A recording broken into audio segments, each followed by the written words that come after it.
So, there's a story from one of our ulama who passed away a few years ago, Sayyid Adil Alawi, rahmatullahi alayh, who he heard from one of our maraja, Ayatullah al-Uzma al-Gulbaygani, rahmatullahi alayh. So, the stories I give you usually, yes, are well researched, because I know some will come and say, I have a problem with this.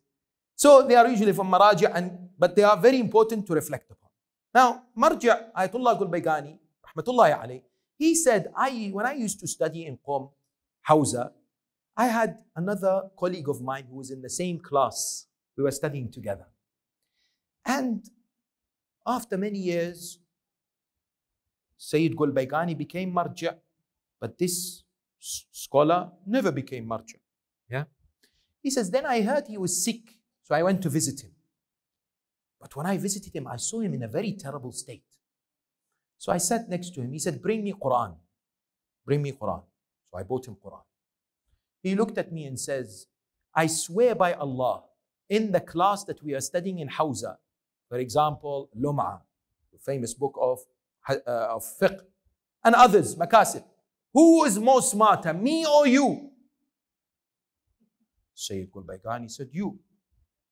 He said, in the other class, who is answering questions, me or you? He said, you. He said, then why you became marja and I didn't?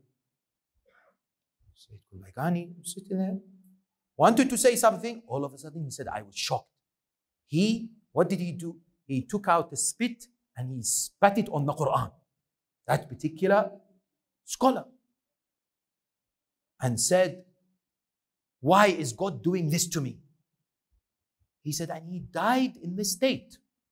He said, to the extent that I left deliberately Qom not to attend his janazah, because I saw something which is tantamount to kufr. I can't say, Allahumma inna la na'lamu minhu illa khayra. Yes? But he says, this individual did this, why? Because of envy.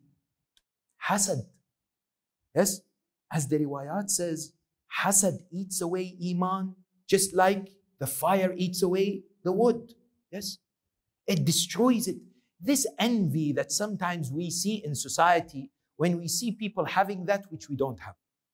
The others successful that we may not be. Yes? By the way, you are surprised now and you say, oh, but ulama and so on. It can get to the heart of any human being. It can get to any individual who is not God-fearing, and it could bring them down. It could destroy the dunya and akhirah. Yes? In that recognition, we must be very careful. Because what happens? It starts with thoughts in our minds. Then it starts by us saying certain things about others. Hasad is when we wish that the ni'mah is taken away from someone and given to us. That's what hasad is. Yes. Envy. And the idea that exists is it creeps into our hearts very, very slowly. What we have to do is train ourselves to always look at seeing things that are given to people by Allah as a potential exam and test. Yes? Allah subhanahu wa ta'ala says in the Holy Quran that when I am giving you things, you think that it's for pleasure, it is also a means of test. Our fourth Holy Imam says, Ya Allah, I don't know when I'm more grateful to you, when I am in pain or when I am in ease. Yes? Because these things that we are given are a matter of examination and a matter of accountability to Allah subhanahu wa ta'ala. So we must turn to Him and be grateful. Now, when I look at somebody who has something that I don't have, definitely there is wisdom in me not having it.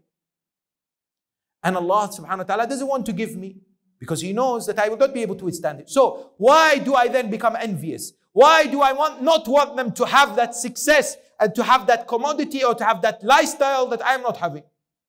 What's it got to do with me? طوبى لمن شغله عيوبه عن عيوب الناس. The riwayah of the Al-Hilli says Jannah is for those who is so busy with their faults and they don't look at other people. They're not busy with analyzing and dissecting the lives of other human beings.